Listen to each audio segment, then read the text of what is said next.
I started to investigate why this is happening, why this phenomenon is happening, and it has to do with the lack of minerals in our soil. So it's mineral deficiency that has led to these plants to produce what's called simple carbohydrates. And so essentially these plants are sick. They're mineral deficient, they're sick. And so they signal out to these insects, I'm dying, please come eat me. Basically, I'm sick, I'm dying, I don't have an active immune system, there's no defense mechanisms. And so these insects, basically are doing a favor for them eating them. Basically, we're growing sick plants. So that's sick food that we are eating. So it's no wonder we are sick.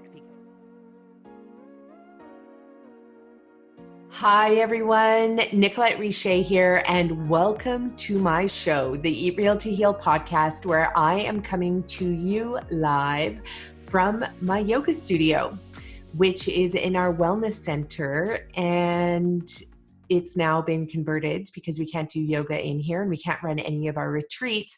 So now my yoga studio has become my office, away from my office, because we've had to shut everything down as a result of COVID-19. At the time when I recorded this podcast with our upcoming guest, Lindsay, I had no idea that COVID-19 was around the corner.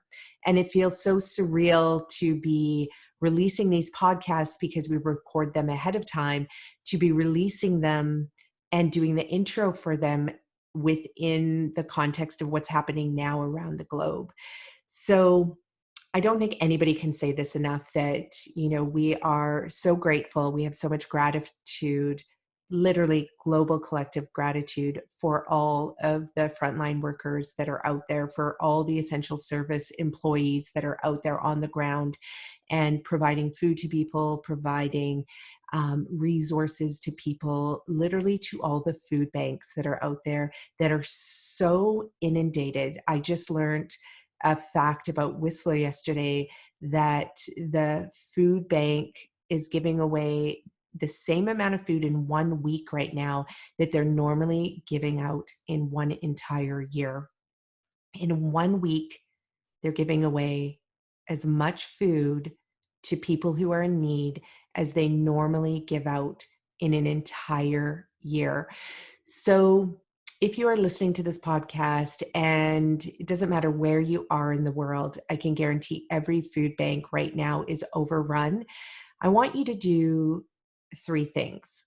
I really want you to go online and check out which food banks are in your community and donate. I want you to donate to them so that you are helping them get the resources, the money that they need to be able to buy the food, because they're also not getting the normal amounts of food donated to them from the community members, because people are not out and about, they're not shopping as much, and they don't have programs running where normally you would do the drop-off, as well as donations. I think in a lot of places around the world have been cut entirely because they don't want to transmit COVID through the touched produce and boxes and packaged goods and everything. So please, number 1, go out there right now, even if you have to stop this podcast, and donate to your local food bank.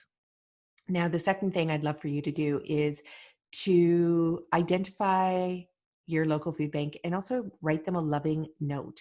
Send it by email, send it by text, send it by whatever message, snail mail, it doesn't matter. But right now, it's really important to reach out to those people who are working in the food banks and the shelters and say, just thank you so much for the work that they're doing, because we know a lot of the nurses and the doctors and the people in the hospitals are getting a lot of the gratitude and the attention, but it's the food bank employees and staff that have no volunteers as well right now that need it more than ever. And I think we can sometimes forget that we have these incredible social organizations like the food banks working behind the scenes day in and day out, and they are definitely one of the sectors that have been hit also the hardest by COVID-19. and the amount of people who are in need. And then the third thing that I would love for you to do is to also share information with anybody that you know, letting them know that food is medicine, because of the fact that it's one thing to be eating processed packaged food, but people need produce. And I know that we have found it super hard to get access to certain produce that we need. Our local grocery stores are, they're overrun. They're not able to keep things in stock. And getting fruits and vegetables, which I love eating, it's forced me to have to get really creative with the limited amounts of things that we can get at different times. I mean, I know that there's some communities that have access to like 20 different varieties of tomatoes and broccoli, and they still have access to that. Whereas our community is not like that. Our produce section was already limited. We're in a community of like 2,500 people. And now it's like you can't get romaine. And I'm used to eating romaine lettuce every single day. I love it.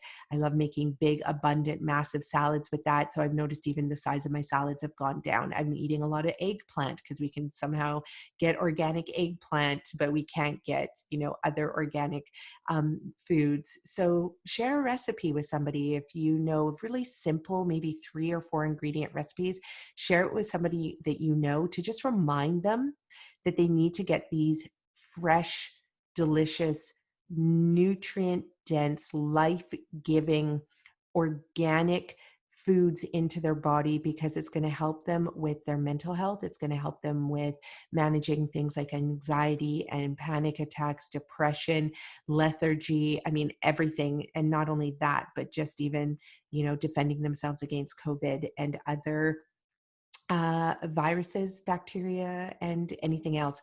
It also helps to keep their organs moving, their intestines flowing, that fiber that's brilliant, insoluble and soluble plant-based fiber that's in fresh food helps to just clean your plumbing out.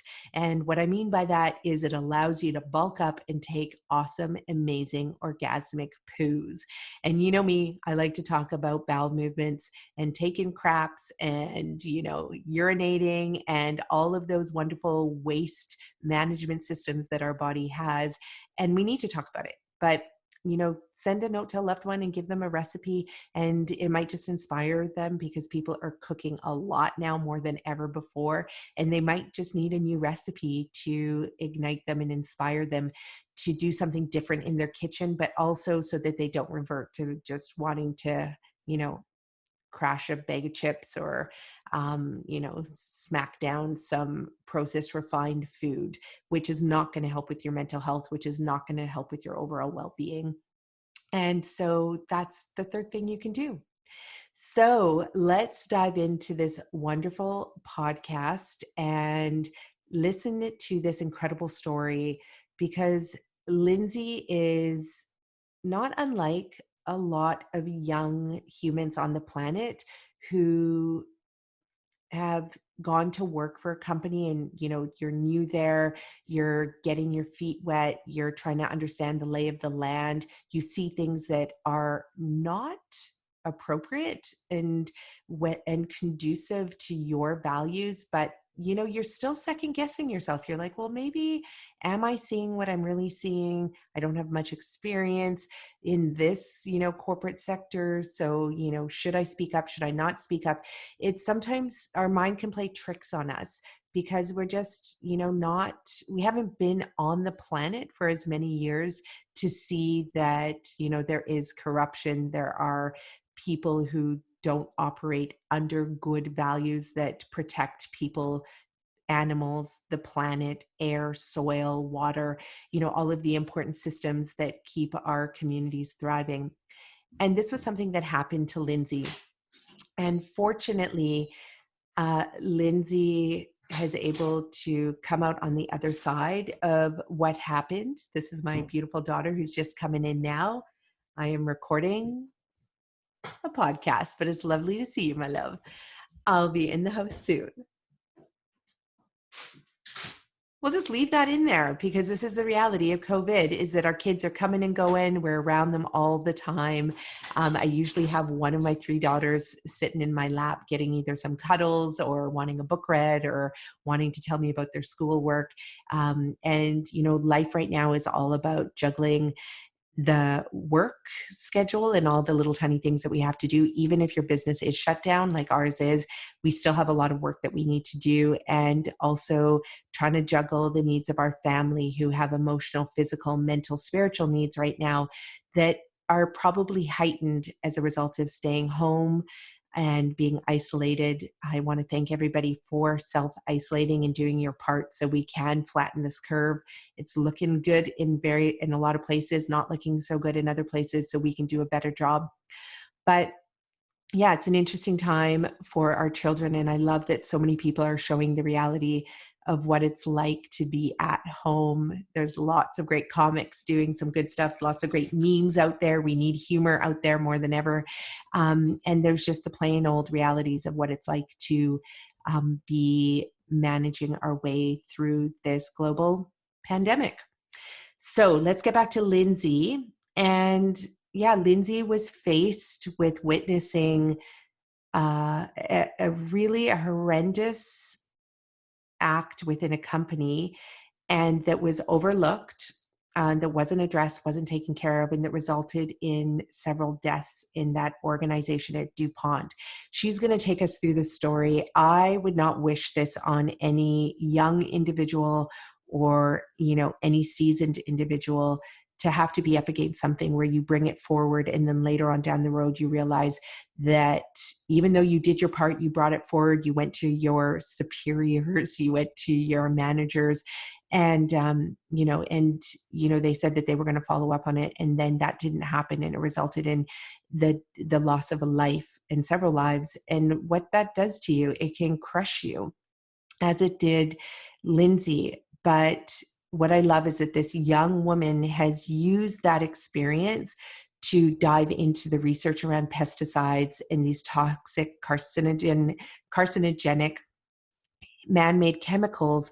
And she has learned so much in that journey of researching these chemicals and also taking it a step further to actually look for solutions. And this is why I'm so proud of this woman and so inspired by her. And then she's even got a step beyond that, where she's wanted to create a film.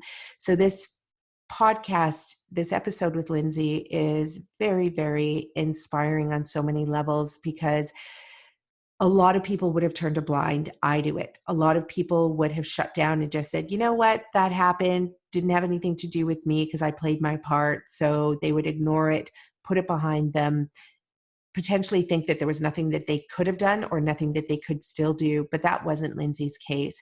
She is an empathetic, emotional human being, and meaning that in a really wonderful way, because sometimes we look at being emotional as not a good thing. But I love that she was able to use all of those emotions that surfaced as a result of the deaths of these employees at DuPont. And yes, it did take her down.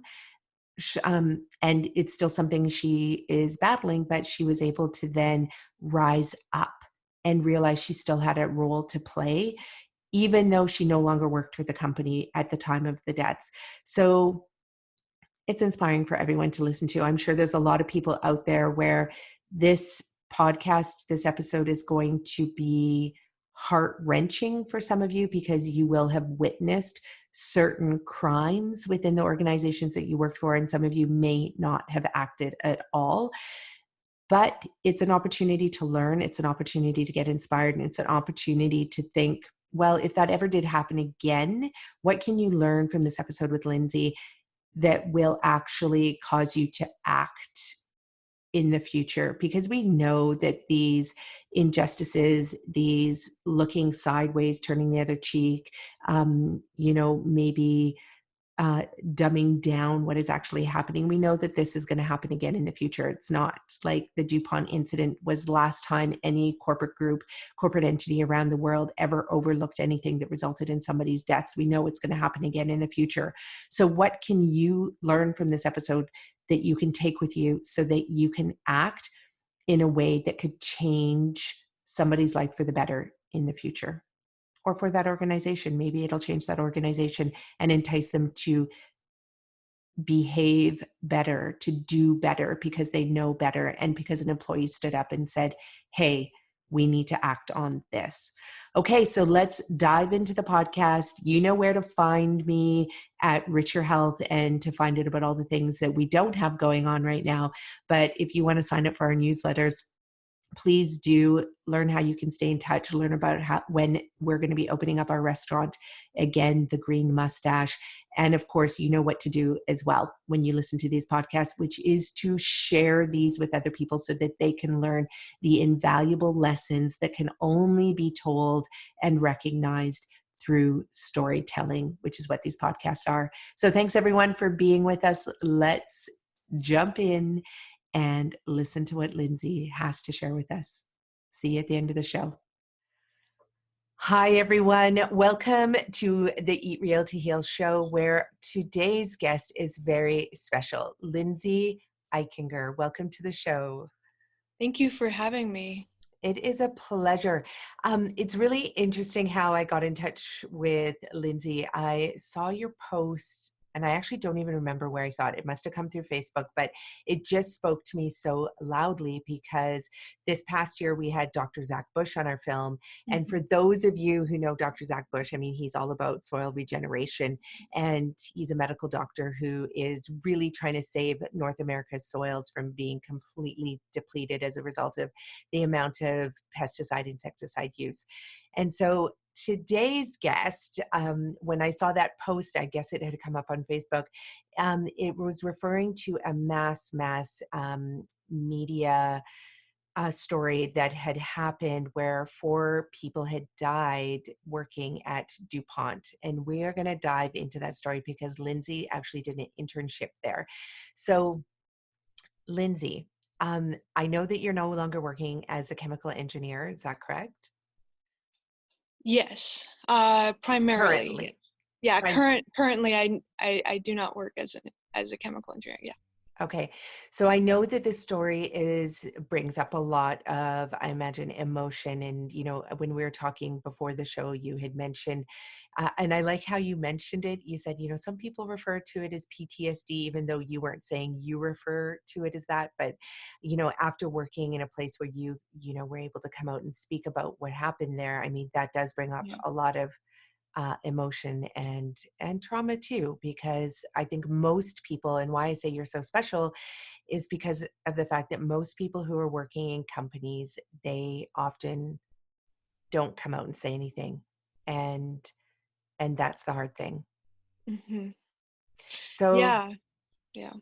So take us back to, let's just go back to when you were in university and you were studying to be a chemical engineer. What made you want to go into engineering? That's actually a funny story. It was a movie that inspired me.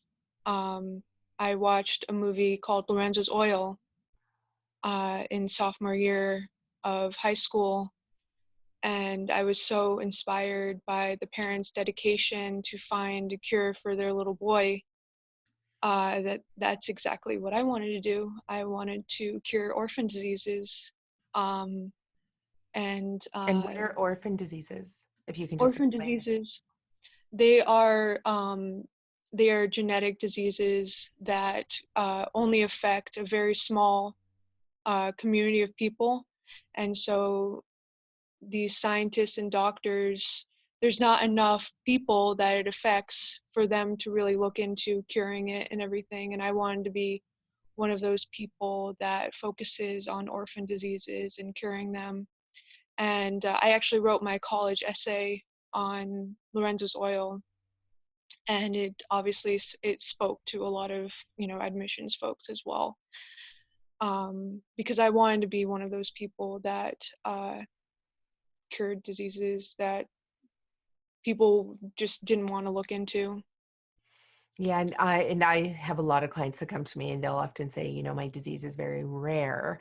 Yeah. And, we're seeing more and more chronic degenerative diseases, especially which are lifestyle diseases, which are, often triggered by our environment. And, they get these classifications as rare, but what most people are not understanding is that it's just that there's not enough money to justify looking into them just yet, because everything, and from what I've learned, and maybe you can correct me on this, but my brother's a biophysicist, and he's working in labs, and he's a biochemist, and he's producing, trying to find these drugs that are going to heal people from chronic diseases and acute diseases. And the thing that he's really shared with me too is that if there's not enough people with the disease, there's not enough people to buy the drug, therefore there's not enough people to market to, therefore there's not enough money to even justify making the drug in itself.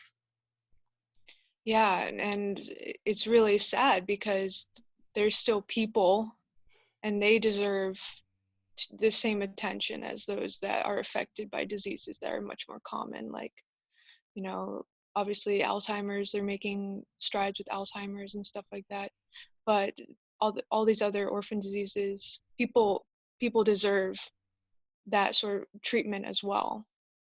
Yeah, and it does require one person who is so passionate about trying to find a cure to that orphan disease, just like in Lorenzo's Oil, one of my most favorite movies. So I love that you reference that. But I was just at Tony Robbins' event, and they had one of the speakers that came up, and a mother who had a daughter who had an orphan disease, and nobody could help her with it. And she's an engineer as well, and nobody would help her with it. And basically, once this disease is diagnosed, you get about 5 years to live. And this mother went to the ends of the earth and put together a team, and she ended up finding the treatment for her daughter when no one else would. And it was actually an engineer who found it. So I just love that. It's so crazy. It's so crazy. So I'm going to definitely share her name with you, because you're going to want to look into what she's done.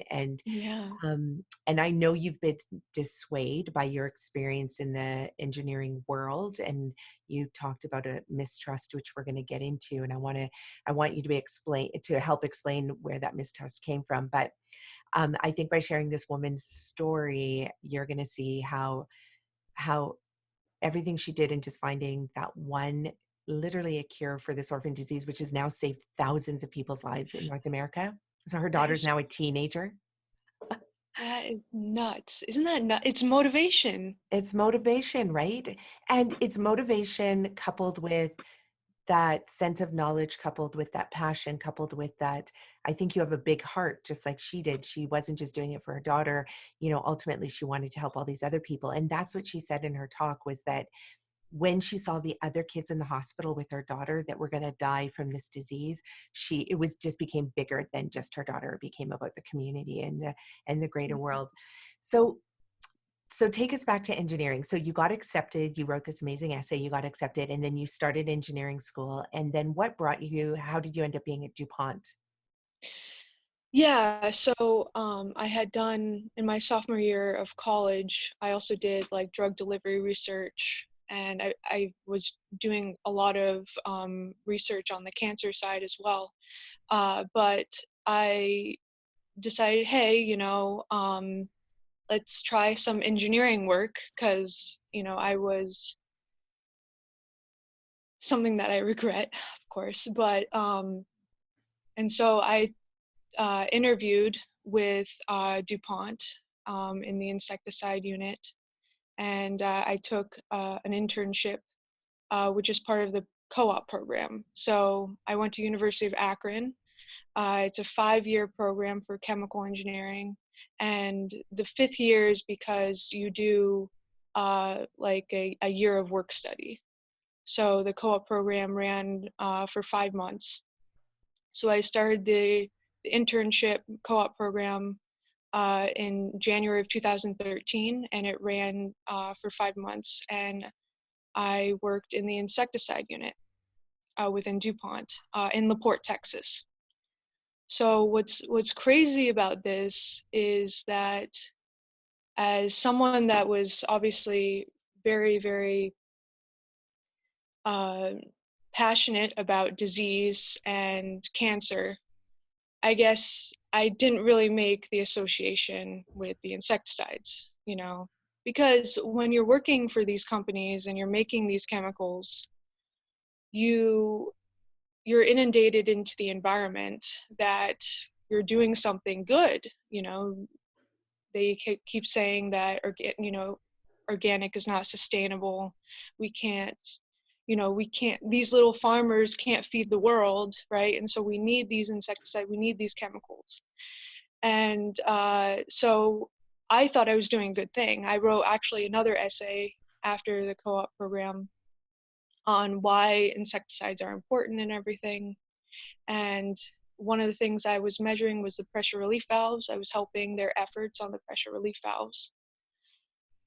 And yeah, I mean, it was obviously I have an opinion on some of the experiences though, but it wasn't until after I left the internship that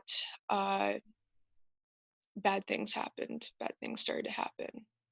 And what were those bad things? Yeah, so I then went back to school. It was my senior year in 2014.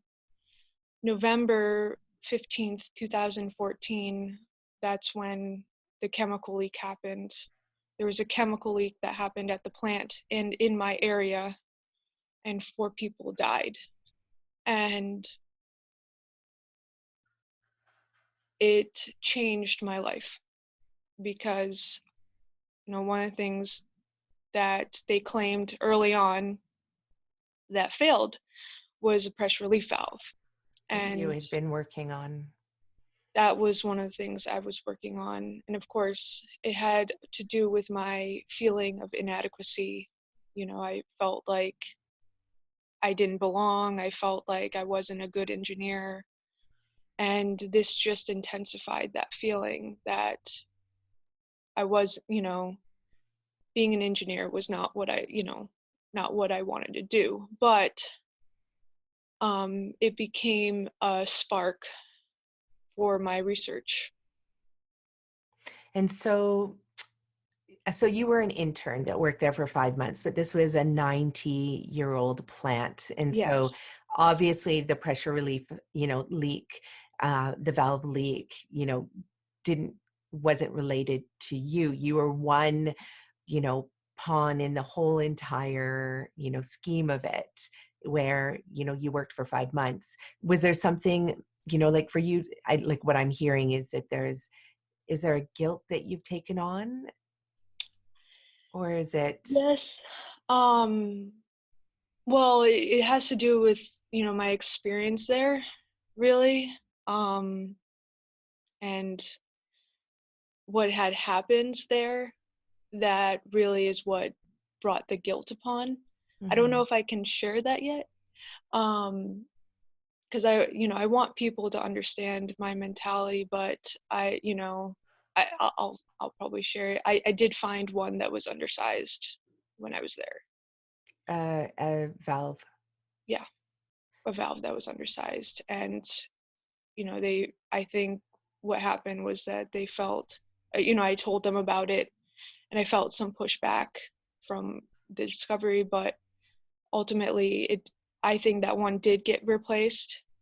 But it's not always good news to have, right? To bring that to your boss and say, Mhm. found one that was undersized. And I think maybe, I thought if I went back, maybe I would have been able to find that one that was undersized, maybe I would have been, it's like a what if sort of Exactly. situation that's in your head. That's hard because I mean, I don't know. I don't know if it's I've worked in engineering and I did this in government, and it was a tricky situation because I remember when I first moved to this town and got the job and started working, and I started to there was a few things, files coming across my desk that just didn't look right. And I would bring it to my general manager and say, hey, like Health Canada releases warning against this, the fact that this lake has issues. What are we going to do about it? Thinking that they're going to say, yeah, okay, like that's so great that you came across this. Let's go do something about it. And it was very opposite. They were like, we're not doing anything about it. And and that's the hard thing. And being, brand new, and we had just bought a house, and we kind of relied on the income, and we had a third baby on the way. And not that I was thinking about that, but I was like, well, they're the ones who with 30 years of expertise in the field, and I'm somebody who's just coming in, maybe I'm just not even reading it correctly. Like the self-doubt would come in. And I can imagine, like, as you tell this story, that if a year later I'd heard that a kid had died in that creek, in that water body because of, what was there, I can imagine feeling very similar to you. But also, I don't know, I think this speaks volumes to the fact that, when we have an organization, if our leaders are not taking their employees seriously and are not doing something to say, hey, listen, this is the plan that we have in place. If we find a valve that's too small, if we find X, Y, and Z that's in the lake, it shouldn't be that, okay, well, that's fine, we're not going to do anything about it. It should be that there's a protocol in place and we're going to do everything we can. So I can understand, like, I can definitely put myself in your shoes. So then when this happened, when these 4 people died, what happened? Like, I know it made the media, and this was all over the media. And so what happened at the time at DuPont? How did they manage it, and what did they end up saying about this? Yeah, so the Chemical Safety Board came in and reevaluated the plant, basically, and they recommended that DuPont shut it down because there were too many safety violations. And this plant, though, was, when I was working there, it was like one of the safest plants within DuPont. And so there were so it was ultimately that there were a lot of problems. And so then the following year, DuPont ended up shutting it down. Entirely? Yeah, they ended up shutting it down. Because there was no way to repair it to this point that it would actually be safe for people. Well, I thought that was one of the factors, but then I read, I was looking into it more recently. It was ultimately also because they weren't making a lot of money on it because Monsanto was taking over that market. So it made no sense economically as well to reopen that plant, to just shut it down. And they also 2 years later, they spun off insecticides to a different company. So DuPont no longer makes insecticides and pesticides. Okay. And do you think that was the result of those 4 people dying? Is that why? Do you think that happened, or is it more of a, like, what are your thoughts on that? I want to think that it definitely affected their decision with the chemical leak. But I can't say conclusively whether or not that was, because, I think when I was there as well, they were just struggling to get it out there as well, to compete with these other companies that were dominating the market. Yeah, like the Monsanto's. Yeah. Yeah, and now Monsanto has been bought by Bayer. Yeah, what are your thoughts on that when that happened? I actually interviewed with Bayer too. Oh, you did? It was for another co-op. I'm glad I didn't get it. It was in West Virginia. I believed in Bayer because Bayer did a lot of cancer, they have a lot of drug therapy and everything. And my family and I were just shocked when we found out the news, because it's almost like they're going to make the insecticides and then they're going to cure you with, the drugs and everything, or they're going to give you drugs and everything.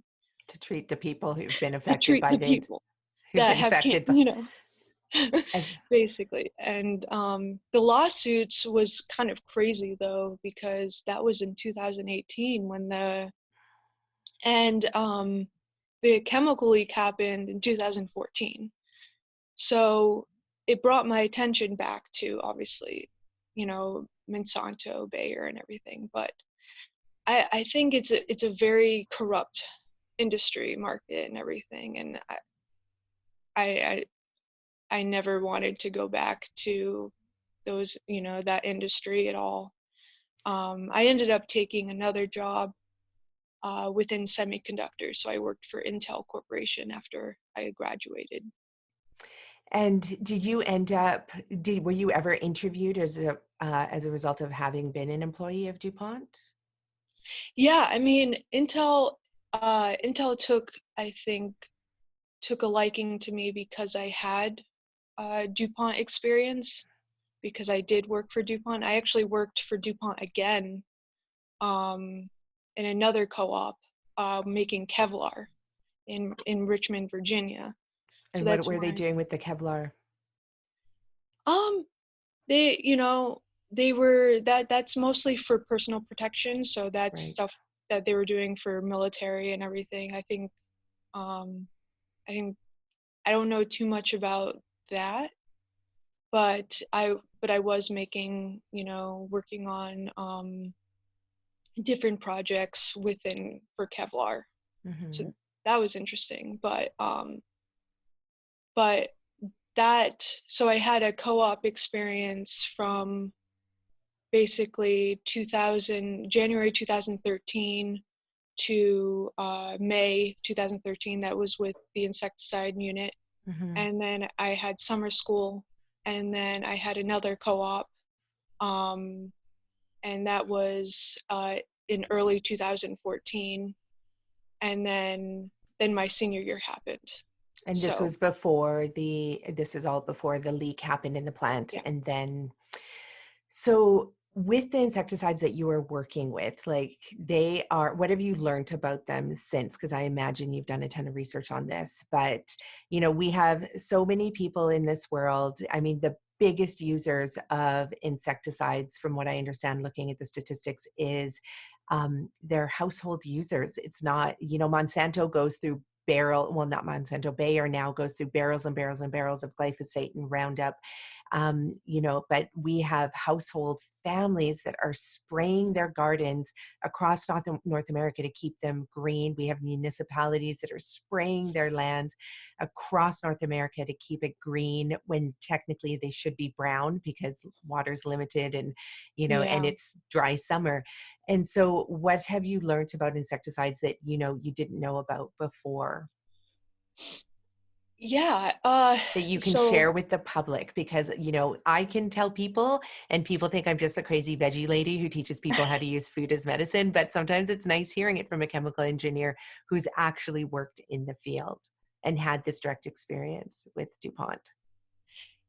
yeah, so a lot of the knowledge I have was based off my research with actually glyphosate and Monsanto. So because of the whole lanate thing, a lot of these other insecticides are not really as popular.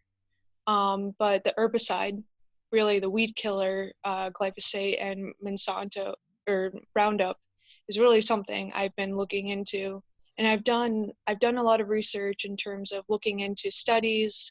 So I'm familiar with Dr. Stephanie Seneff's research on on the herbicide, and she says that it literally kills like your gut microbiome, which is kind of insane. It has to do with the pathways that these herbicides actually, attack in terms of the plant. But that seems to be similar pathways. I mean, don't quote me, but it seems to be similar pathways as to our gut microbiome. So that's something that's really harmful to our bodies. Also, another thing is that I learned is that when you spray them onto the plants or on the soil, it actually glyphosate actually attaches to minerals. They bind to minerals, so they deprive these plants of minerals as well, and they're one of the causes for mineral deficiency as well. So they are not good at all. Not good at all. And I think you hit the nail on the head there with those 2 points, in fact, because, um, and the thing that's scary is that, like, I'm going to assume, I haven't asked your age, but you are a lot younger than I am, I'm guessing. Yeah, I'm 28, so. You're 28. Okay. So I've got almost a good 20 years on you here. That's crazy. You could be my dada. So, um, the thing is that 20 years ago when I was in university, we were talking about this stuff, and you would have been about 8 years old at the time. Actually, this is probably going on more than 20. Oh yeah, more than 20, 24 years ago. We were talking about this in university and talking about how we knew back then, the research was showing back then that um, these insecticides and herbicides would damage essentially the way they act, and what you were referring to is they cause the cells of the little tiny insects that they're attacking to burst open. And so then they die. So we knew back then that the same pathway was happening in our gut. There were scientists who were saying, no, the same thing. We eat this food that's been sprayed, and the glyphosate travels through our body and then causes our delicate, intestinal lining and gut lining and stomach lining, the cells to just burst and rupture. So creating literally like these little tiny holes. So so here we've had this knowledge for 24 years. And I mean, and you are having to discover it on your own, because I'm assuming you weren't taught this in school, were you? No, Yeah. So not at all. no. And of course, DuPont is telling you, you know what? The world needs these insecticides. The world needs these chemicals. So as a young, minted student in university who's learning, like, you have all these messages coming in, but nobody is teaching you the actual science behind the downfalls of these chemicals, which have been there. I Yeah. know, because I studied this in university 24 years ago. So that's what's scary to me. And then, but you definitely hit the nail on the head. And I love that you arrived at that conclusion on your own in the research that you did, because people, if you're listening to this, the research is out there. And if you're a mother or a father and you're feeding your kids like insecticide and herbicide sprayed food, like, do the research. Do the Yeah. research, because the research is available, which obviously, Lindsay, you found it. So it's available. I found it. It's available.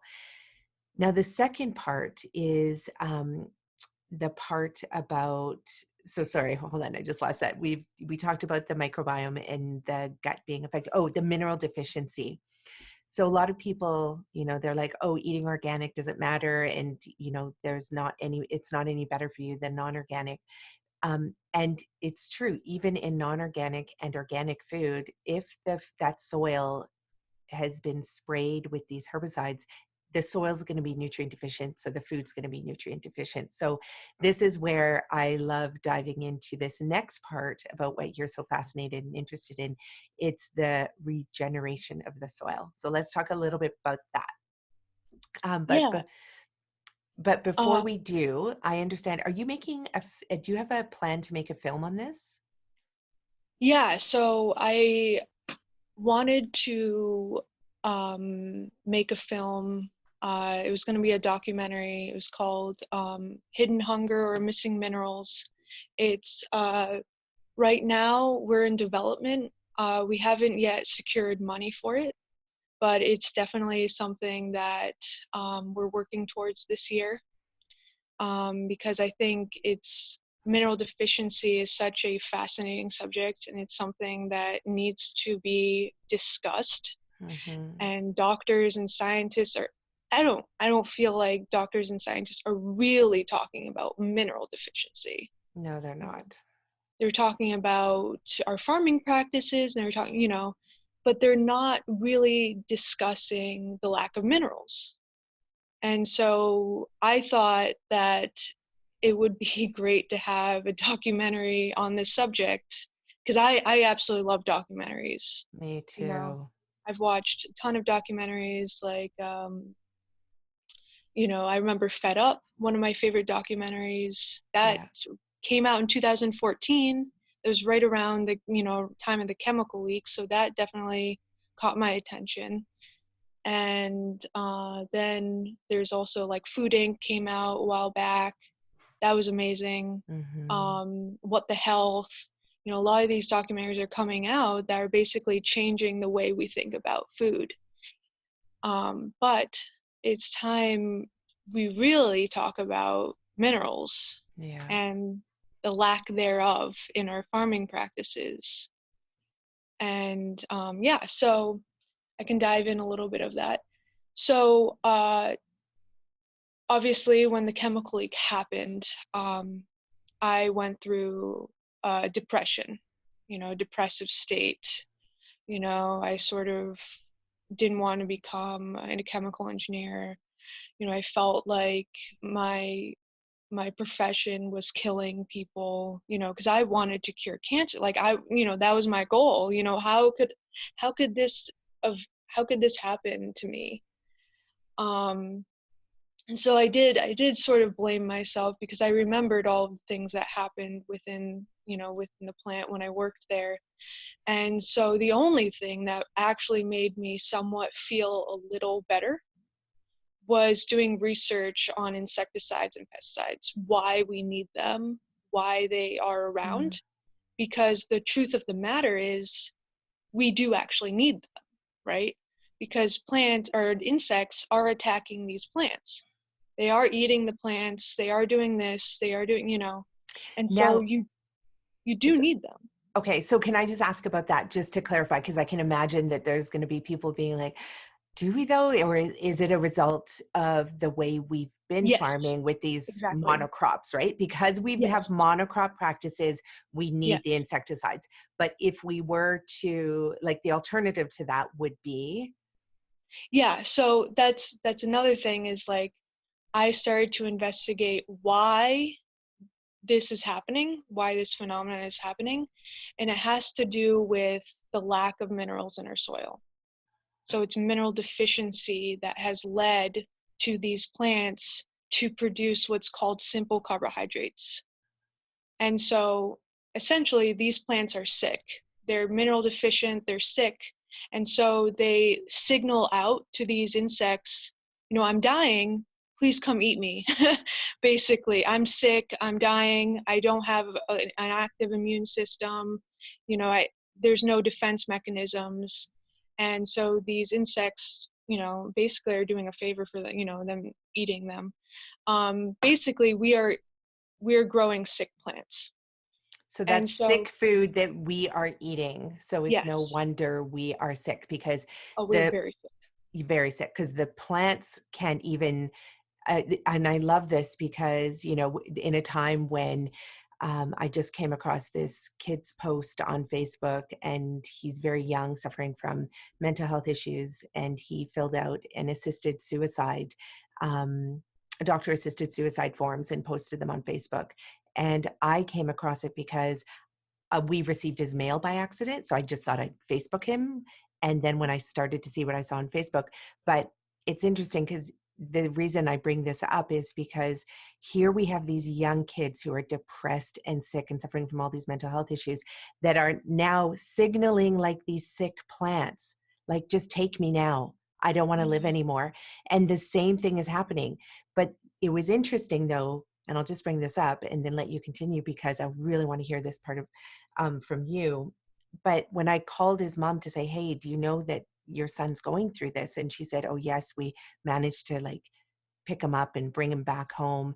And then I said, well, I'm just putting it out there because I use food as medicine to help my clients who are sick. And I said, and she said, oh, you know what? She said, he switched his diet to an organic, plant-based whole food diet that was nutrient dense, and he got better. Yeah. And so, but there was a slip up there, something happened, a chain of events where he was off that diet, and then he got sick, then it came back. So it's interesting. I love this, how you explained it, that these sick plants are calling out to like die.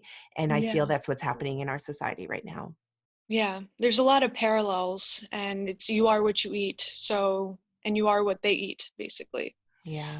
And so I started looking into it deeper, you know, and I found out about mineral deficiency, and I found out about lack of minerals. And so I started using supplements, and I found amazing energy from them. I used like isogenics, I used some of these other ones that are built for, they provide the minerals. And I started thinking, why aren't the minerals in the soil? Because that's exactly what needs to happen. And so what happened is that, a little history of soil history, we started to use, after World War II, we started to use nitrogen-based fertilizers. That became very, very popular. And so that took the place of like a lot of these organic practices, crop rotation, all that stuff. And it was mostly because these folks left over, they had TNT left. I don't know if you know the history of the TNT. I don't. Tell me. This is exciting. Yeah.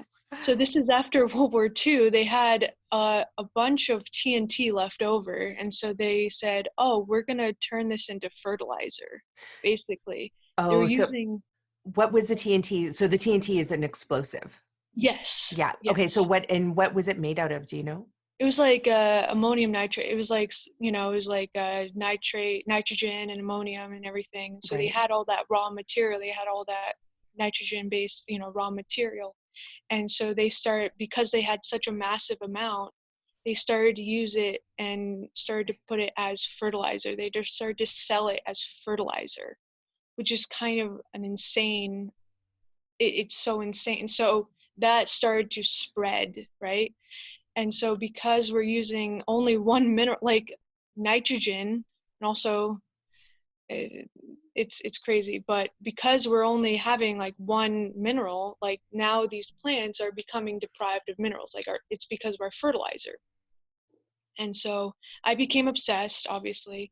And in 2016, I scrolled through Twitter. It was Twitter. Awesome. Um, Using hashtag mineral deficiency because I was a geek. I'm a geek, and I was Me too. looking at, Me too. yeah. That's what I do on a Saturday Night Live. I Google things like mineral deficiency too. Yeah. And I scrolled through Twitter and I found this tweet that I thought was very interesting, and it was talking about feeding the hidden hunger. And so I clicked on the article, and it was an interview from Acres Publishing, and it was talking about ocean mineral fertilizer, which is basically taking minerals from the ocean, diluting it, and using it as fertilizer. Basically, either drenching the soil or using it as foliar spray. And when you fertilize with diluted ocean water, it makes plants disease resistant. Wow. And so that essentially eliminates the need for insecticides and pesticides, because what happens is that the minerals are there, it fully activates the immune system, it fully activates all of the enzymatic activity, and these plants produce what's called complex carbohydrates. And when it produces complex carbohydrates, those sugars are not digestible by insects. So they essentially, like, they're not attracted to these plants. And they are also healing for us as well, Exactly. because they have all the magnesium, selenium, all these minerals that we've been missing for probably 100 years. It's probably Exactly. around, it's getting up there. I mean, we've been missing minerals in our soil for a long time, and we are seeing the effects of it. And what I'm promoting is a way for us to get the minerals back into our soil in inorganic form, which is something that I wanted to um, sort of um, connect about, like talk about, because I think we get confused with the concept of organic Yeah. versus, Certified organic. yeah, inorganic.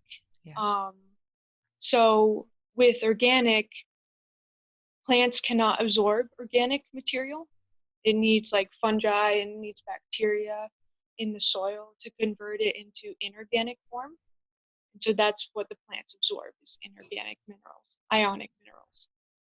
But the ocean minerals already come in the ionic inorganic form, because the ocean, what it does is it basically breaks down minerals into its, in its simplest form. And when you put that on the plants, it's readily absorbable into the plant, basically. So that blew my mind. And I think that is something that needs to be heard. That's part of my message. And it's interesting because of the fact that the way we've designed our municipalities in North America is that all of our pipes that leave our homes eventually make their way into the ocean. So here we are taking all of these valuable nutrients. We've like raped them, and I use that word all the time. We've raped them from the soil, and we've pillaged, and then we just go stick them in a pipe down the toilet, whatever, like they might work their way through us, and then end up in these sewer systems, and then it all ends up in the ocean as well. So I'm curious, do you know anything about the volumes that would be needed to restore North American soils? And would there be enough minerals left in the ocean if we were to do this? Or how, like, is there that systemic thinking happening around this? Yeah, there are farmers that are using the minerals. The good part is that you don't really need that many minerals in order to restore the soil, because the ocean is so packed volume wise, right? And so a lot of people actually do, it's like 1 to 2% a solution of with the ocean minerals. Like that's all you need in a gallon, you know. So it's and then I think some of the application, I was looking at some of the application rates for some of the ocean mineral fertilizer companies, and they said to use it maybe once in 3 weeks. It's not even that often, that you really have to spray your plants with it. And so I think that's also helps. If you get a gallon of it, it could probably last you all season, basically. So is this something where Monsanto, which I'm sure, or well, not Monsanto, Bayer now, I have to remember to say that, but where, I mean, there's been so many lawsuits against, with the connection between glyphosate and cancer causation in many, many people. And in fact, I often say, if you want to geek out like me on a Saturday night, you can actually Google law firms and Yeah. just random law firms, and you'll actually see the call out from these law firms saying, hey, if you've been someone who's been damaged by glyphosate, call us. Or, they'll have all the pending trials that are listed for, class action lawsuits against the glyphosate companies like Monsanto and now Bayer. And so, but you don't have to do that on Saturday night live or Saturday night. There's lots of other things you can be doing, like reading about what to do, and which would be to get minerals in you. So is there a chance though that the Bayers of the world can then just basically like turn this into a company and it becomes another commodity that they're going to dominate? Or is there some way to protect this knowledge in a way that it won't be Exploited? Yeah, that's a good word. Well, there are certain companies that do it right now that sell the ocean mineral fertilizer, and it's actually, I wanted to show you the book. So this is the book that I read, Sea Energy Agriculture, and this is after I learned about the ocean mineral fertilizer in 2016. I actually read this book, and it's mind-blowing. It's actually what re-sparked the movement with the ocean mineral fertilizer in the early 2000s. So this is sort of, it's kind of new. It's sort of re-sparked in the early 2000s. There's a lot of farmers and companies currently doing it, but they don't, there's not a ton of marketing out there. And so that's, I think, what I wanted to take on is, with my story, make sure, use my story as an avenue to sort of educate the public on mineral deficiency and how we can restore the soils. I honestly don't know if these big, big ag companies know about it. Like, I don't know. I know that there are some sort of conspiracy theories around it. Like, people are trying to be prevented from talking about it or something, like, The sea energy agriculture, the minerals? Sorry? Did you say about being prevented from being able to talk about the sea energy agriculture and the minerals? Yeah, I was talking to a lot of people within the movement, Mm-hmm. and they said to be very careful. They warned me. They said that this could potentially, like, obviously restore our health. It could go, this could take the place of supplements. There's so many industries that have popped up because of lack of minerals in our soil. Exactly. And to fully restore the soils and to make sure that we are recycling minerals back into our soil, it would be a loss for so many industries. It would So, be. And I'm just thinking yeah. about Dr. Murray Maynard, who wrote that book, Sea Energy Agriculture. And he's a medical doctor who also came across the fact that, plants and animals and humans are deficient in minerals. And, and this was out, I think this book came out in 2003, perhaps? Yeah, but he originally published it in 1976. In 1976? Yeah. And I get the impression that he's not alive anymore, is he? No, he died in 1983. Yeah. Oh, he did. That's too bad. He's just definitely ahead of his time. But one thing you might not know about me, and anybody who's listening to this podcast for the very first time, is that I teach it's a metabolic nutritional therapy called the Gerson therapy. And Yes. yes, and Dr. Yes. Max Gerson, 1918, discovered Yeah. that nutrients healed the body, and there was two causes of the disease, he said. Number one, mineral deficiency, nutrient deficiency in the body, and number two, toxicity that resulted from being mineral deficient. Because when you are fully thriving and your nutrient makeup is outstanding, your body will naturally support the detoxification of the body. You don't need additional methods to do that. And your body's not sending out signals like, kill me, come eat me, bugs. Yeah. And you're not suffering from mental health and depression and low energy and all of this, is that your body is thriving. So Dr. Max Gerson discovered this in 1918. And I'm sure he and Dr. Murray Maynard would have been really good friends, because here we have it. And Dr. Max Gerson said it back then in 1918. He said, if people do not stop using these fertilizers, because he saw the fertilizers being used in Germany at that time. Yeah. After World Those War were I. invented. Exactly. And he saw it directly what happened in the soil. And I love this one, in one of his books, he writes about when he was a 8-year-old child, when fertilizers were being sold to his grandmother. And so this is back in the 1800s, fertilizers, like people were trying to sell them, but they were expensive.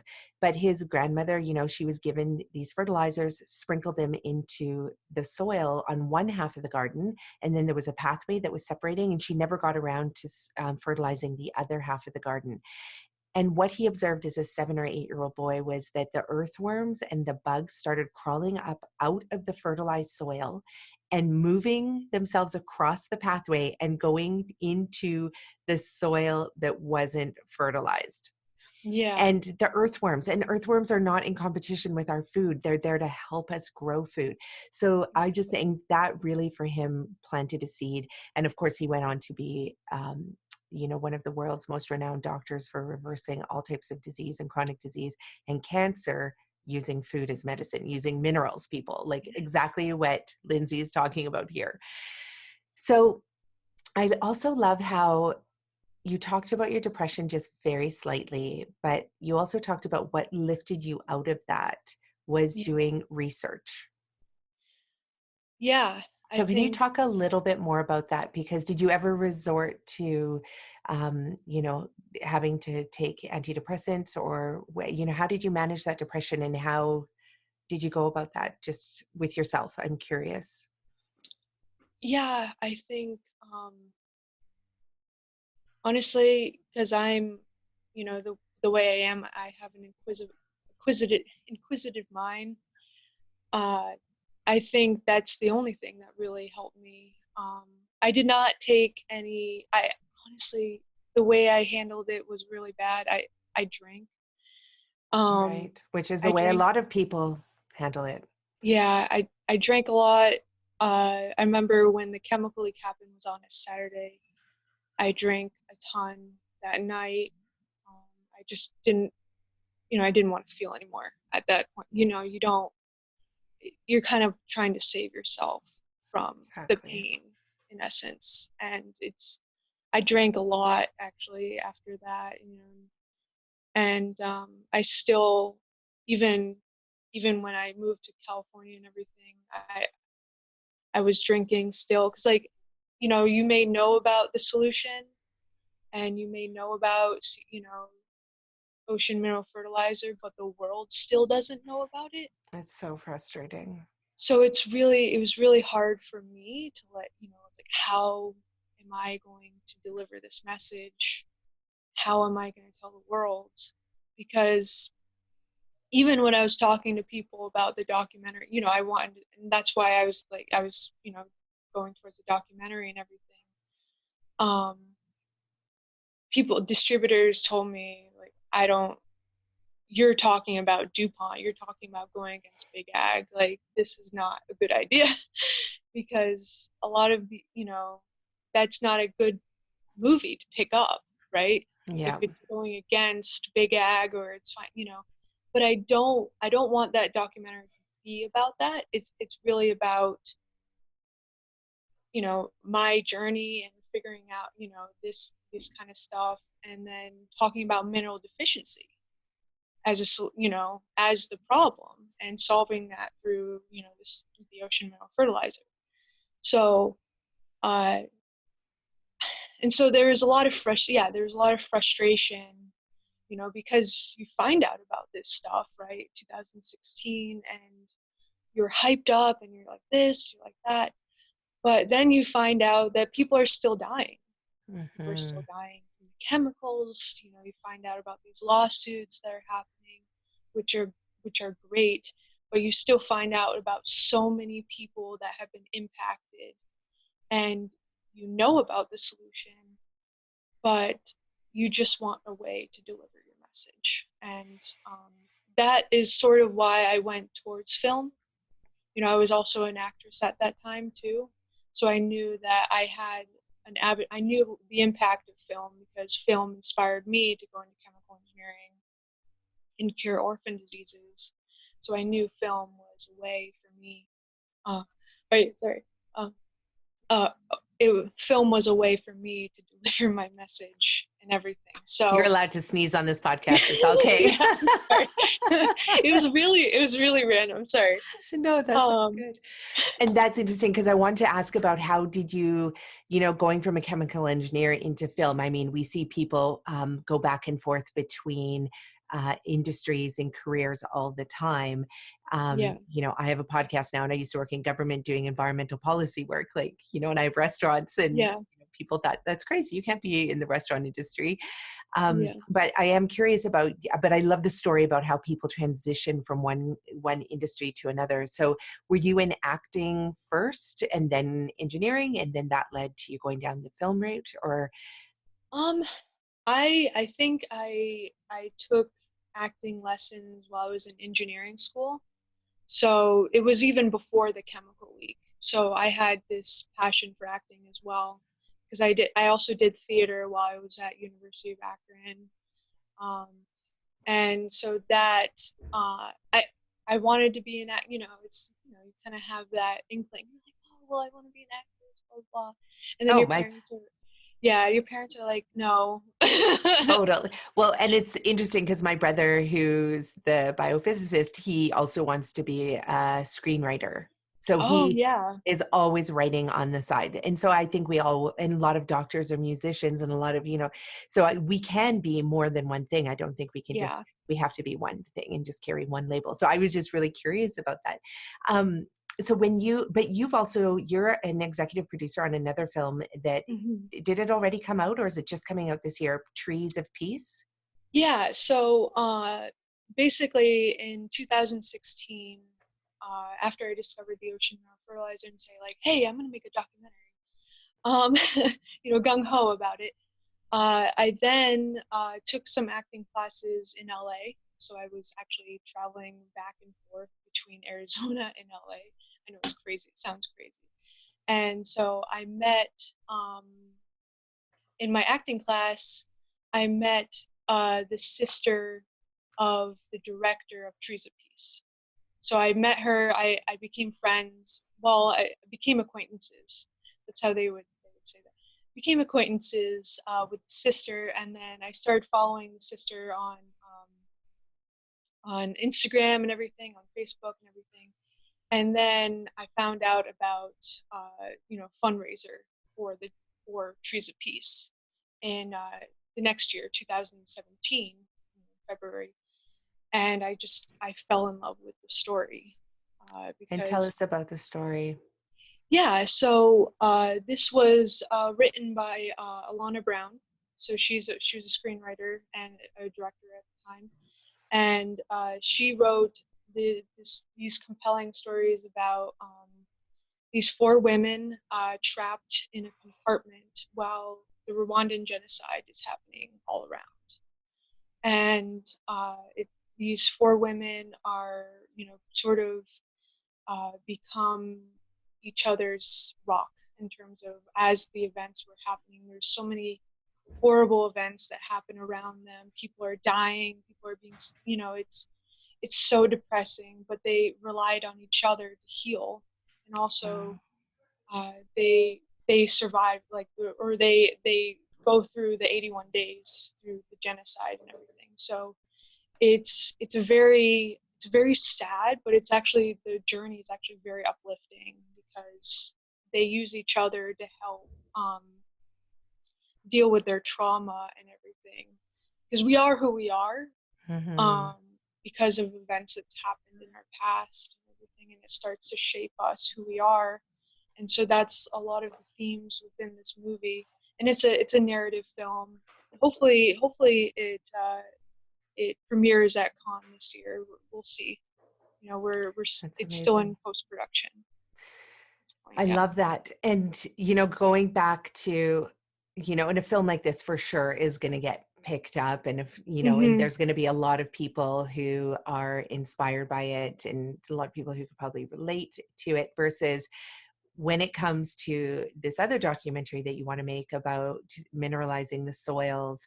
Mhm. Um, and people have to understand that there is a lot of political and economical angst to have this movie made. And I experienced it when about 10 years ago, I wanted to make a documentary on Dr. Max Gerson. And because I just knew his story needed to be told. So I followed a similar route to you, that I met with film producers and I attended these film events where you get to pitch, and people would get so into it, like, oh my gosh, minerals heal the body. And I would explain the connection between the soil and our bodies. Mhm. And then afterwards they'd say the same thing to me. They're like, this is an incredible story, but nobody's going to pick this up. Nobody's going to want to touch this because you're going up against the medical system. You're going up against the insecticide industry. You're going up against, some big money. And they would, like, this was only like a few years ago, and they would straight out tell me like, we can't do it. We love it. They're Yeah. like, teach us how to remineralize our bodies, but we're not going to make the documentary on it. Which I thought was, I, Depressing. so depressing in this day and age when we can say whatever we want on, well, we can't really say whatever we want on Facebook because Facebook will shut lots of stuff down. But, it's depressing. So I can't, but you know what? I think you also hit the nail on the head when you said, there's an angle. You have to figure out what's the angle that you can get the story told. And sometimes that means giving up a little bit of the story to be able to tell another part of the story, I Yeah. imagine. right? Yeah, so obviously I have the documentaries are unscripted, so it's sort of like a different route as Mm-hmm. far as like versus scripted narrative films. And I do think my story is important, and I think if you could make it in a scripted form as well, I think, and a celebrity gets behind it or something like that, I think that's an angle that you could go, and that's something that I may be working towards this year as well. So we'll see, because I also, because of Trees of Peace, I have more connections and everything on the scripted side. Yeah. Um, but the documentary is obviously the really important aspect, because that will explain, the mineral deficiency. It will go more into the science, the simple carbohydrates versus the complex Yeah. carbohydrates, which will obviously heal our bodies, because, you know, we're eating sick plants, which cause our blood sugar to go up and down, right? Yeah. And that's what's causing insulin resistance. We have so many, so many negativities from eating these foods that are just deprived of minerals. Exactly. So I think I'm hopeful that there is a way for me to get my story out there through film. Because I think, just like Max Gerson, his story, man, I actually knew about the Gerson therapy. Oh, you I did? actually, yeah, so I wanted to be a doctor as well. I was looking into ND programs as well internationally. And when I found out about Gerson therapy, this was before I found out about the ocean minerals. I was like, oh, well, there's a cure, so we're good. I was basically Yeah. like, you know, I don't necessarily want to go into being a doctor if I'm not able to make a difference that way. You know what I mean? Um, Yes, and I so do. Yes, I do. I went down the yeah, medical route as well and started applying to med schools. And, they basically, every doctor I talked to said, if you want to be a doctor that's teaching about remineralizing the body and food as medicine, you'll never be able to do it. And I was like, what? I've learned though that there are ways around it to be able to do it, yeah, but at the time I didn't know those ways. So I yeah. just, I was like, oh my gosh, really? Like I'll have my license pulled, and then You're there was just a no, pawn, really. yeah. And there was no way I was going to be the doctor that just writes scripts every day to Yeah, people. Like I know people need them for sure, but there's enough doctors out there doing that. So if I couldn't be the kind of doctor that was teaching food as medicine, then I wasn't going to be a doctor. Um, and then that's what led us to open up restaurants, which is a hell of a lot of yeah. work, but it's Well, it's just another way of doing it. So you found another avenue for yourself, which is making these documentary films as well, which is amazing. hmm Um, I do have a question for you. What happened to, just going back to DuPont, because I wrote this down, and what happened to the people who, the families that died? Was there any compensation to them? yeah. Um, There was. there were I don't know too much on this, because I could only talk to what was public.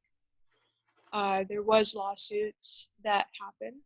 Um, one of the I think the first person that died was a woman. She was a technician. She was there for, I think, 8 months or something like that. Just eight Let months. Yeah, less than I think less than a year. I think I read that. That's why I didn't really know of her. And they said part of the lawsuit was getting compensation, so they did get compensated. Like, the family obviously sued Hmm. DuPont. They did get money, but one of the stipulations, part of the settlement or whatever,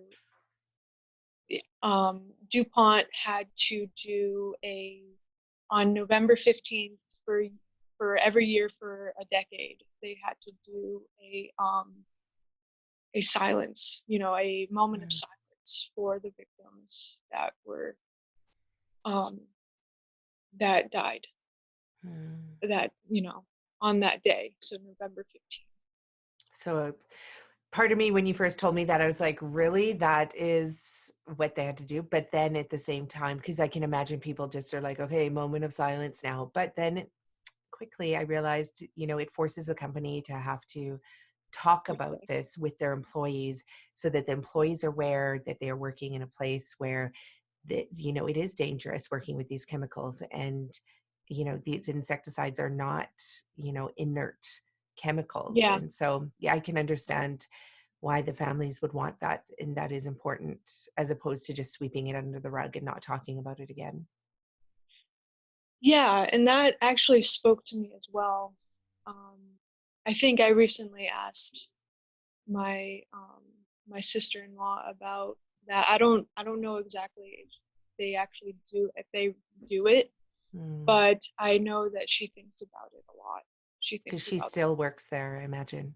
she actually left that plant shortly before it shut down. Okay. She Oh yeah. left to go relocate to like Delaware, Delaware, Pennsylvania. DuPont no longer makes insecticides and pesticides, Right. so you know. But she says that she thinks about that event a lot, and Mm-hmm. obviously she admires me for doing what I'm doing. Um, but it's it's crazy though because I haven't really spoken to a lot of other workers that worked there because I kind of distanced myself from DuPont, from affiliations and everything, just because it was too hard.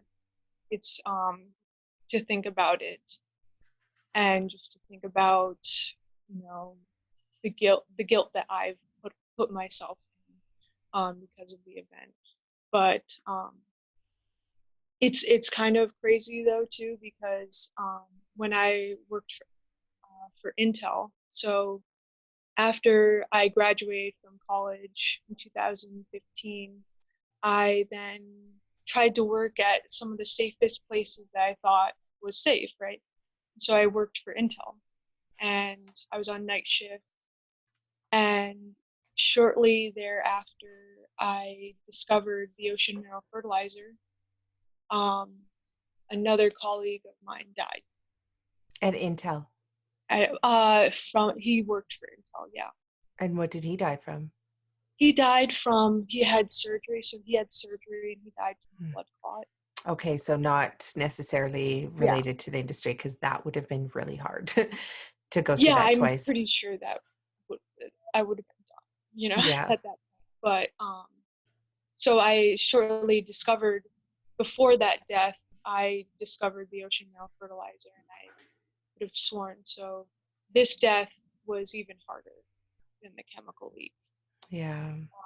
because it was a mentor of mine. It was like a close friend of mine. And I think um, then that was the hardest depression that I went through. And I had to when I discovered his death, I had to leave because I just couldn't take it, and so I took a few days off from work and everything, and just going back to work was never the same. And Mm-hmm. I think you know I kept remembering his last conversation with me, and I just wanted to honor him as well because I found out that with the ocean mineral fertilizer, it's not just about the chemical leak. It's all of these people dying from stress, from all this like inadequacy food and everything. It was, and so that's I think what prompted me to do even more than what I was doing currently, and to motivate me to do, go further into the film industry and really advocate for my story and everything. Yeah, I'm so really, yeah, I know anybody and everybody who's going to be listening to this is, they're going to be hearing that deep compassion that you have for the planet and for the people. And, the unfortunate thing about it is that I think sometimes takes losses that are huge like this to really give us that the motivation and the inspiration and the drive and the will to want to go out there and do something. And the fact that you are, I could hear that you're definitely an empath and you're so empathetic. Yeah. And yeah, I'm sure you've been told that a million times, but you just remind me so much of myself when I was, I would be in my 20s and I couldn't even watch um, all the fundraising films about the kids in Africa who were starving without like literally Yeah. bawling my eyes out and being like, what do we do about this? And we need to find a solution. And then I would, I started a fundraiser. You reminded me of a fundraiser I started in my 20s. But I think that, I think the combination of what you have is powerful because you have the science, right? You have Mhm. that engineering mind as well. You have the scientific mind, you have the empathy, and then you also have these experiences that happened that, all of that combined is what is the drive and the force that we need on this planet right now more than anything else. Yeah. The fact that you allowed yourself to be depressed, but you also found a way out, which was to spark your mind with knowledge, I think is really huge. To find out what that passion is, I think is really huge as well. And, I wish that there was a way, like everything you've shared with us is so powerful, but I wish there was almost a way that we could almost teach this to other people. Like, how do you teach this combination of factors, minus having all the deaths, but that would ignite people's, like literally light people's butts on fire, because we Yeah. need that on the planet now. We Yeah. need people making these discoveries like the sea energy agriculture, um, you know um, soil regeneration. We need people who are going to want to stand up and do something, who aren't just going to tweet about it or, Facebook, meme, hashtag, Yeah. whatever they do on those, Exactly. right? We need people to really, really have these experiences like you've had. So I have to thank you for that. I know that it's, you didn't really ask for these things. You were born with that empathy. You didn't ask Yeah. for those deaths to occur, but you were in a situation where you did experience it, which I'm sorry that you did. But at the same time, I really see that this combination of factors is going to make you a force to be reckoned with. And I hope you don't allow anybody to, um, talk you out of doing what you're doing, because Mhm. this work definitely needs to be done. And that documentary that you're writing right now and or planning needs to be made. I really appreciate that, and I think I talk a lot about my empathy, and that's actually part of the reason why I tried to go into acting, because I found that I obviously have a combination, right? I have the engineering mind. I'm really good at math. So because I'm really good at math, I was able to get through engineering. Yeah. But ultimately, it seems to me that, people and feelings and everything has a real big influence on me. And I always was concerned about people. People to me was the biggest factor, even when I Hmm. was working for an engineering company. I would be more interested in, in other coworkers' lives and everything. I would remember everyone's stories. I remember, that is something that I'm really good at.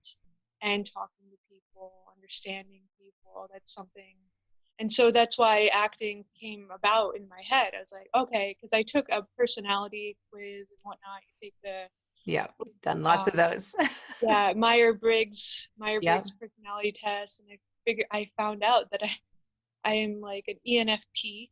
That's my, empathy, um, that's my personality trait and everything. And so, because I did not, the way I think is very different from the typical engineer. And so that's why I didn't fit in. And that's part of my feeling of inadequacy, right? Mhm. Because you're in this environment surrounded by people that are not like you, and you feel like you don't belong. They kind of mention that to you. They're like, oh, well, you're not doing so, the way you come up with ideas are so different, you see other people getting promoted before you just because you're not Exactly. similar to that, you know? So you kind of get this feeling that you just don't belong and that you made a mistake. But it's crazy because that mistake led me straight to the solution I was looking for all along, Well, which sometimes. yeah, I mean, technically you think that this is exactly the path I should have gone, you know? I think so too. And your story, it really, it's so interesting to hear you say it because of the fact that that's the same journey I took. I didn't become an engineer, but I went into environmental policy work, working in the engineering department. And you said it so well. Like, I felt like an outsider. I would say, well, why can't we have both? Why can't we have sustainability within engineering? Why can't we have, you know, protect what we're protecting, but do it with less chemicals? And so when I was working on the pesticide policy for Whistler, I mean, I know that they thought I was a freak, but I'm not a freak. I'm actually just someone just like yourself who, and you are a systems thinker. Like, you are a systems thinker. You see the connectivity between the task at hand, like whether it's engineering or acting or filmmaking, and you see the people, and then Mm-hmm. the environment, and you see the story that needs to be told now for the future. You see it all in one go. And I think it's hard to be a systems thinker in this world where people are very actually linear. It's like, okay, well, I'm working to get money so I can pay my bills and pay my mortgage, and that's it. They don't have much capacity for much more. And so what I love about doing these podcasts is we get to share the stories of systems thinkers like yourselves, because it's the systems thinkers that go out there, they make those connections, and then they're Yeah, able to do the good work. Because you could do any yeah, kind of work, but if you're not thinking systemically, you will choose work in one silo field, and you will not see how it's related to everything else. And you won't take action to make the work you're doing better so that it doesn't impact people negatively in all of those other silos. But we don't live yeah. in silos. Everything is connected. And that's what's crazy about it. That's what I wanted to promote is, you know, we need every mineral. We don't need this one mineral testing one mineral at a time, this scientific, Oh, you know, these methods that we're looking at. We need all of the minerals. bam. And That's yeah, right. and that's exactly what he talked about in this Yeah. book. So it's nuts. It's crazy. It's nuts. But And you know what? You are exactly where you're supposed to be. And you had to go through all of these experiences to get there. So I think for myself, this is where we do need to wrap up this podcast, mhm. because for our listeners, when it goes really long, I like Yeah, breaking it up into two podcasts. And this is where I can't wait for Trees of Peace to come out, because everyone, please go and see it when it does come out. Are they going to be showing it in California? it's right now in post-production right now, so we don't know exactly. Hopefully, it comes out in Cannes, which is a film festival. So it's gonna be in the festival circuit. So we'll see about that, and then it gets picked up by distribution. So hopefully later this year. So it'll probably later this year, like late, Amazing. like November, maybe November, you know, around there, September time frame. So yeah, keep an eye out for Trees of Peace Yeah, when it we will. does. Exactly. And then we're going to be following you, because I want to know what happens, whether the documentary gets made or not. I know that life happens, but I mean, you're already behind this one film. I can see you definitely making another one. I definitely want to introduce you to Dr. Zach Bush, because I think the two of Yes, you need to work together, because the I work think so. he's doing on soil regeneration and the work that you're doing, I'm sure that when the two of you get together, there'll be sparks flying and ideas that maybe he hasn't thought of yet, despite Yeah, being, triple board certified medical doctor. I mean, he went through the same path that you went through, seeing a lot of pain and yeah, suffering happen. And then definitely. seeing that pain and suffering happen, wanted to find a solution to it. He found food as medicine, and then which brought him to soil regeneration as medicine for the planet, as well as the people and the plants and the animals. So you two need to get connected for sure. And so let's sign off and say goodbye, but we are going to be definitely having you back on the show because I want to learn all about all the other things that you're doing. Where did you Yeah, go? It's so dark. I will definitely stay in contact for when things actually start happening um, with my documentary. I know, and maybe we'll see. We'll see what happens. I'm also going to launch probably my own webpage and everything, and probably going to have like different links to this, the actual companies that sell the ocean mineral fertilizer. And I may actually also have an ebook that I release as well. So that will be important thing. I'm sorry, my phone is about to die. So Oh. that's why I'm in here. I was like, what's happened to you? You Yeah, disappeared. yeah. That's why I had to plug it in. But yeah, I mean, we're we're definitely in that phase, and then we'll keep you updated on what happens. Yeah, I have Amazing. obviously my Instagram and stuff. I'm not as active on Instagram, and I wish I was more active. Um, but I'll try to be more active. You know what? You're busy doing a lot of research, so I'm okay that you're not active on Instagram. We suffer from that as well because we get so much into helping people and then doing research to make sure that we're helping people with the right information that we tend to let our social media slide as well. So I think that is okay in this day and age where people have their noses too deep into social media. So I'm okay with that. But send us all the links when you do have them because we definitely want to share them with everybody so they'll know how to get in touch with you. So thank you so much, Lindsay, for being on our show and sharing your very moving story and very inspirational story as well. It's been a pleasure having you on our Eat Real to Heal podcast. Thank you so much for having me. I think this has been the first interview where I've told everything that is needed to be told. So I really appreciate the opportunity to be able to voice my story and what I'm promoting as well, that it helps me heal as someone that has been through a lot. So I really appreciate that. Of course. And I think that storytelling, like you mentioned, is probably one of the most cathartic things that you can do. One of our previous guests, she had a brain tumor and the doctor said, oh, it's fine, it's growing so slowly that we don't need to check it for another year. Meanwhile, a few months later her brain started to swell and the brain tumor grew twice its size, and the doctors didn't believe her, so they didn't even want to give her a CT scan, and she went home to what would literally have been her death if her husband had said, no way, I'm taking you, and they had to pay for an MRI and a CAT scan on their own. And then she was rushed into surgery. But that whole experience traumatized her because of the fact that, as a mother, and as somebody who, she thought, she's quite an intelligent woman, she listened to the doctors when they said, no, it's nothing, even though she had severe symptoms of the brain swelling. The doctors kept saying no.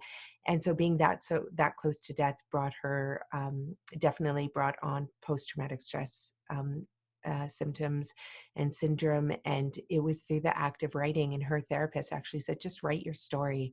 And she did. And in the writing of her story, she did lots of research and she discovered all of these things. But she did say, and I'll share that link with you because I think it would be great for you to listen to it. But she describes how that storytelling was very cathartic. And now she's written several books and she's helping governments be able to help the medical system and doctors recognize when they need to listen to their patients, and just helping other doctors learn from her experience. So I think you're correct in that storytelling is healing. So thanks for sharing that. So we'll Oh, be in touch, Lindsay, when this airs, and then you can share it with others as well, which I think will be I think fantastic. that you hit the nail on the head when you were talking about how there's so much like you do your own research and you find out things that you never would have found out because you're you have to talk about it, in your story. You have to integrate it in your story. And that for me, like writing an ebook, I'm finding out stuff that I never even knew. Just because I'm forced to write, something that's informative and everything. Like I didn't, Exactly. it's not like I knew about the TNT aspect with the nitrogen-based fertilizer, but I didn't really, Exactly. Not until you actually dive into it. Yeah. I know. And then diving into it and making those discoveries brings up so much as well, because then that brings up that why doesn't anybody else know about this? And how Mhm. could this be happening? And what kind of world do we live in? And so it's a cycle of this joy and discovery and learning that lights us up. And then also having to manage those discoveries in a way that it doesn't wreck us as well, because a lot of these subject matters that you're researching, that I'm researching, they're heavy and they're political and there's social issues that are massive, and so then we always have to be managing that. And in my master's program, I remember when they said be careful of the hope and despair syndrome, which is you go through these intense periods of hope and then intense periods of despair, and it's a cycle that you have to navigate through and be very self-compassionate and patient with yourself as you maneuver through it. Yeah. No, I definitely feel that. I've been Mm-hmm. through a lot of bars. Yeah, I hear you. I hear you. Like, But you're here and you're laughing about it, and laughter is medicine too. So, and you know yeah. what? You found a partner in crime, and I found a partner in crime in you. So, I really look forward to staying connected with you. Well, thank you so much. No, Yeah, this has been healing as well because it's one thing to write about it, but it's another thing to talk about it. So thank you exactly. for being so understanding on my story, and um, a lot of things that you spoke about really resonated with me, and I'm glad that you found out about Gerson therapy and everything. Oh, me too. Oh man, that's crazy. There's also another documentary about that. I don't know if you know about it. On the Gerson therapy? Yeah. Well, actually traveled in LA with the film producer and the director of the new Gerson film. It's called Dr. Max Gerson. It's called, yeah, I think Oh. it's called, not that one. So that one just won. It came second in the Burbank Film Festival, which is great. So, but she's also looking for money to finish that documentary as well, or feature film. Actually, she's made it as. And then, are you thinking of Beautiful Truth? No, there's one called The Food Cure. Oh, yeah, that's right. And those directors, yeah. So I haven't seen it yet. Have you seen it? I have not seen it, but I was trying to help the director on that because I think The Food Cure is following like 5 people that Yeah. decided to go Gerson. Yeah. I think it's just an inspiring story, but I did Exactly. not see it yet.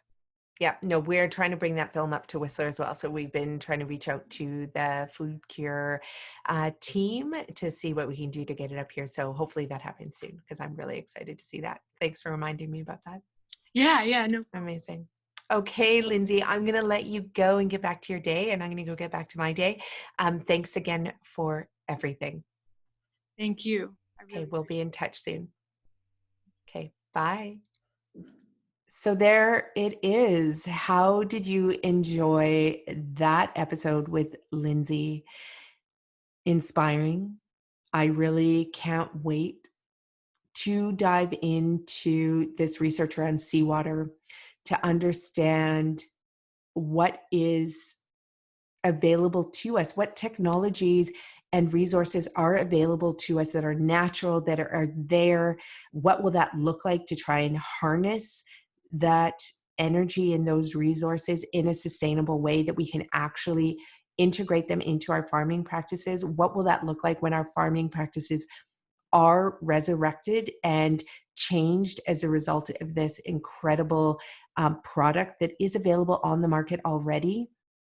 And what I love about this episode as well is that it shows that even though people had ideas decades ago, it's never too late to go back in history and unravel the thinking and ideas and the philosophies and the science behind these ideas generators, behind these thinkers, behind these scientists and medical doctors who discover something, they play with it for a little while. Sure, it doesn't get taken up by mainstream media or mainstream science or other groups or parties, but it doesn't mean it's not too late. Sometimes we do need these ideas to percolate for a little while, and sometimes it's years, sometimes it is decades, until somebody else comes along and says, hey, there was actually some robustness to the thought process, some robustness to the science.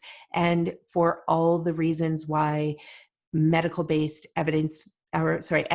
medicine is wonderful, there's also so many sides to it where it's not wonderful. And that's where ideas in science don't get picked up because there's not the funding or there's not the interest or because there's other solutions that are cheaper. And so why do we need to investigate more expensive solutions? But then eventually those cheap solutions are realized as being toxic to the planet, like pesticides, insecticides, herbicides, and all the conventional farming practices that we've seen now. And then that's when we go back and go, oh, you know what? There's other ways of doing it. And so going back in history and unpacking those ideas are the way that we actually make advancements in history and in soil regeneration and in farming practice and in food security and in medicine and dentistry and psychiatry and whatnot, in really all of the fields that affect our human existence on the planet. So I hope that you dive into looking at how we can use seawater to regenerate our soils.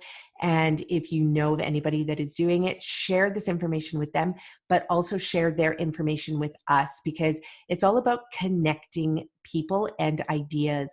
And last week, I don't even know if it was last week or this week because my weeks are blending into each other, but I had the wonderful opportunity to be on an incredible webinar with Dr. Zach Bush from Farmer's Footprint. And Dr. Zach Bush is a medical doctor. And in this webinar, they brought together 4 beautiful humans that are all researchers and scientists and doctors to talk about soil regeneration and all of the things that they've come to know and how we can turn it around within a few short years. And in fact, a few short growing seasons. But the one thing that I got out of that podcast was not so much about what the experts were talking about. It was the hundreds of people that were on that webinar and that were all participating. And I thought, we have all these people that are interested in the same topic, but we don't have any way to access their information. So I just started taking down their names and cutting and pasting their names from the chat section. And afterwards, I did ask the event organizers to say, hey, put us together in a group so that we can stay connected and learn about what is happening and also be able to contribute and share our knowledge, because we have to come together in these groups to do that. And if we know that there's a group of like-minded individuals that are all signing up for similar webinars because they're interested in the same subject matter, wouldn't it be good to harness the knowledge of the collective, of the group, not just the experts, but of all the people that are working and playing and interested in and researching and maybe just, investigating for the first time this information about regenerative soil practices and farming practices? And what if we were to harness the knowledge from this collective group that came together and see what came from that? And that's something we do in a facilitation process that I use, which is called open space, which I love doing because it's not about calling experts together. It's about calling the public together. It's about calling the citizens together. It's about calling the layman, the lay person together, because everybody has knowledge that we can learn and access, just like Lindsay, a chemical engineer who now has become an expert in her field, but she also needs support from other like-minded humans who are interested in the same subject matter and can help motivate her.